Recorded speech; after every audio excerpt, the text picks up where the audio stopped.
Alright, what's going on everybody? Hasten32, we're back playing MK11. So today's video is going to be, in my opinion, of Jax's best custom loadout for Ultimate. Alright, so let's get straight into it. I have on the overhead strings, right, the KB. I have on the command grab for the KB and the pressure. And then the third move that I took, I didn't take a launcher here. Alright, I actually took the enhanced outranked, which is the extended strings he gets off 2-2. Alright, for a couple of reasons. One, I'm used to playing Hunker Down, so him not having a launcher wasn't that big of a deal to me. But also, the enhanced pressure and mix-ups and mind games you get having these strings on, combined with these other two moves, it's just too good to pass up on. This is like Hunker Down on steroids. Right, that's essentially what this loadout is. And also the heat you generate off these strings. Like, 2-2 is a shimmy. Right? If I get shimmied, and he goes into that full extension and confirms into gotcha grab, he gets full heat, right?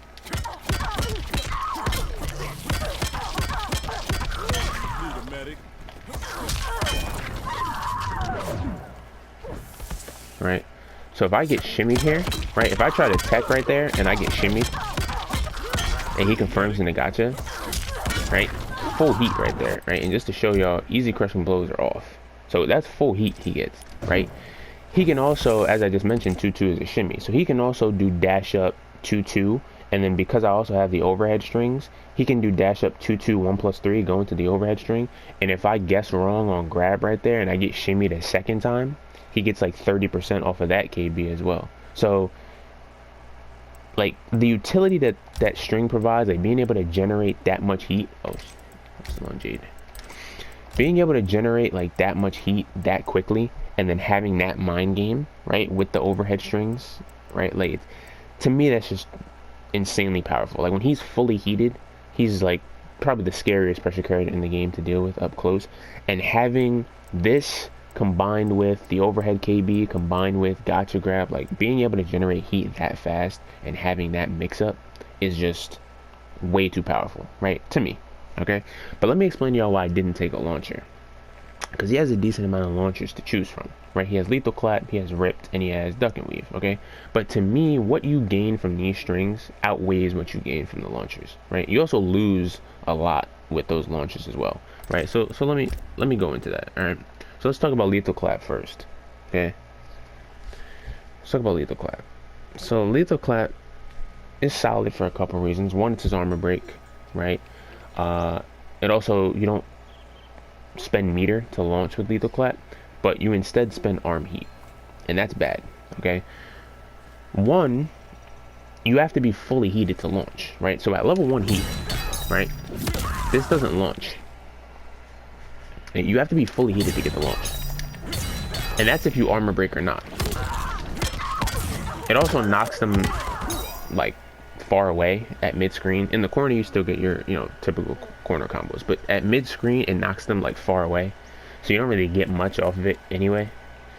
But yeah, losing the arm heat that you just, you know, worked to get, right? Because you don't get gotcha grab, that replaces gotcha grab, so you don't have like that fast way of gaining heat, right? So losing the gotcha grab and then having to spend all your arm heat to get the launcher anyway, right? It just felt like this move, like, most of the time is going to be useless to you, right? And as I mentioned, right, you don't get the launcher if you armor break. Like, you still have to be fully heated regardless if you break armor or not. So to me, it just didn't feel like the move was worth it. And then going into the duck and weave, there's a lot that you lose with duck and weave because you lose dash punch, and dash punch is a big move to lose, because dash punch gives him a fast reversal punish. Dash punch allows him to safely cover his gaps, right? Like, all his overhead strings have flawless block gaps, but you can cancel into dash punch and cover those gaps if you think the opponent might be trying to press. You also lose the down 1 mind game. Am I going to do down 1 command grab, down 1 dash punch, right? Also, when you combine the dash punch and the command grab with the enhanced strings that he gets, right, he has tick throws within the string. You can use the dash punch to cover those gaps if you think the opponent might be trying to duck, right? It just all works so well together. Having duck and weave, you lose that, but also, and this is like the big reason, right, this is, you know, one of the big reasons why I didn't think having duck and weave was worth it, right? And this is also the same reason I didn't think ripped was worth it, right? Your fastest punish is your stand jab, your 8-frame stand jab, right? This does not combo into duck and weave, the launcher, right? Oh, I still have it on breakaway. So this does not work, right? You see how that didn't combo? And the same thing off of forward 2. There are certain things in the game that have pushback that you can punish with forward 2, right? If you try to do forward 2 into that, you also don't get the launcher. And it works the same way with ripped, right? It doesn't combo.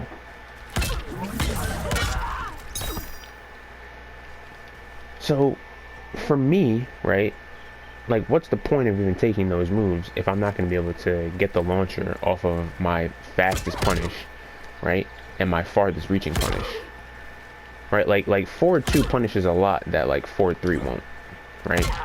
Like, if a move has like heavy pushback like that and you have to use forward 2 to punish it, not being able to launch off of either of those moves, it's like, what's the point of taking those moves, right? Those moves are only going to be useful to you like some of the time. Whereas with the enhanced strings, you can make use of those in pressure or in mix-ups throughout the entire course of a match, right? So for me, again, this is all opinionated, it just made more sense having the strings on for the enhanced pressure as opposed to having the launchers that are only useful in certain situations, right? Like, not like that was really the big thing, not being able to combo into either of those launchers off 1-2, because it kind of just makes them useless. Like, well, at that point, you're pretty much just playing Hunker Down. You know, what's the point? So real quick, I want to show y'all some of like the pressure sequences that you can get with having the extended strings, right? The mix-ups you get off 2-2 alone, just off this, are crazy, right? Because you have the overhead, you have the low, you can stagger it, go for a mid, right? Stagger it grab, stagger it command grab, right? You can also stagger it and shimmy, right? If the opponent, you know, if you think the opponent might be trying to, you know, go for a grab tech or something like that, or it might be expecting a grab, you can shimmy, right? And then you could do the extensions off of that. So you have 2-2-1-1, right? Same thing. You can stagger it, right? You can do 2-2-1-1 into command grab, right? That's a tick throw right there, right? And then off like the full extension, you have a few options you can do, right? So that ends in an overhead, right? It's unsafe. But then you have the plus frames. So if they're trying to, if you think they're gonna block the overhead part of it, right? You can go into the high part of it, which you can duck that part, but if they block expecting the overhead, then you get the plus frames off it, which is, it's better in the corner. And it's actually like against a lot of characters in the game. Like if I'm playing as Jade, for example, and I try to like down 4 out of that, like his 4-2 is gonna hit me. I'll try to show that real quick. So I'll do,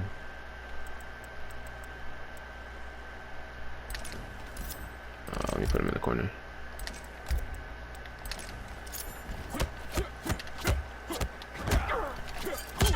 Right?